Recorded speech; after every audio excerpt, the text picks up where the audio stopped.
Okay, so today we're going to go over a factoring method that uses the diamond and generic rectangle to factor quadratic trinomials.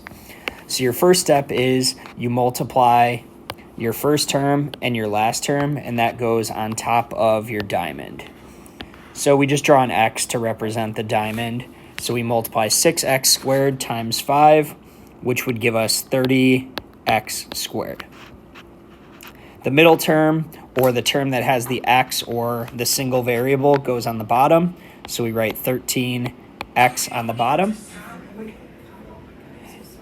And we're looking for what multiplies to 30x squared and adds to 13x. So the numbers end up being 10 and 3. We just need to add an x with each of them to multiply to x squared and add to x. After we complete the diamond, we then draw out our generic rectangle with 4 spaces. We put our first term from the original problem in the top left box, and then we put our last term in the bottom right box.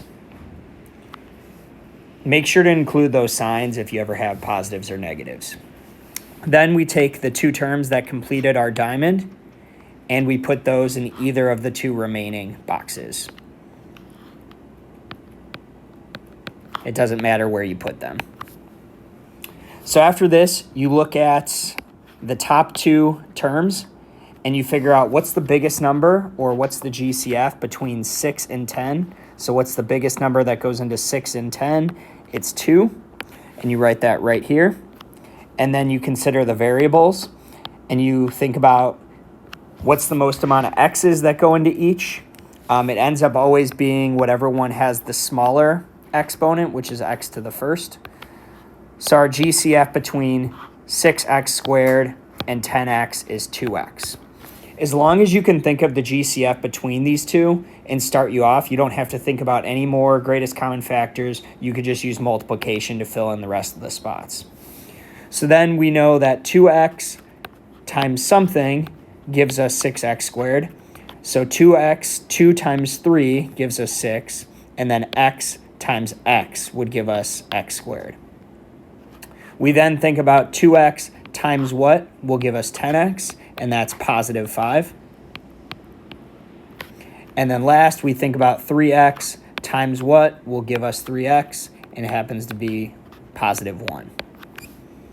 Once we complete the outsides there, we now have our factors. Our factors are 2x plus 1, and our other factor is 3x plus 5. And that is our factored form. So we'll do one more example.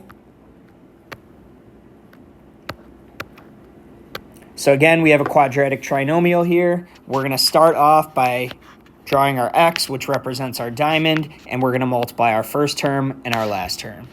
So 8x squared times negative 3 becomes negative 24x squared. And the x term is negative 5x. Don't forget to bring down that negative.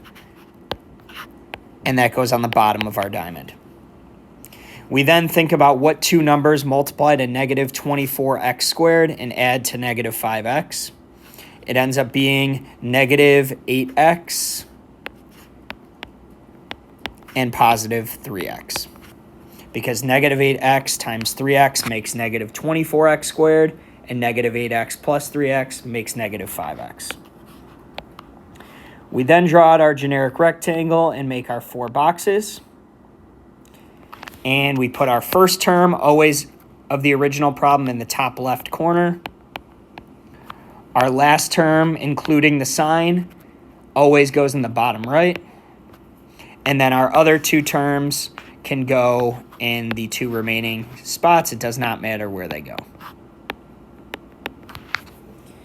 So now we always start with that top 2 right here. We think about the GCF. What's the biggest number that goes into 8 and 8? Ignoring that negative, it's 8. So that comes out to the left here. Oops.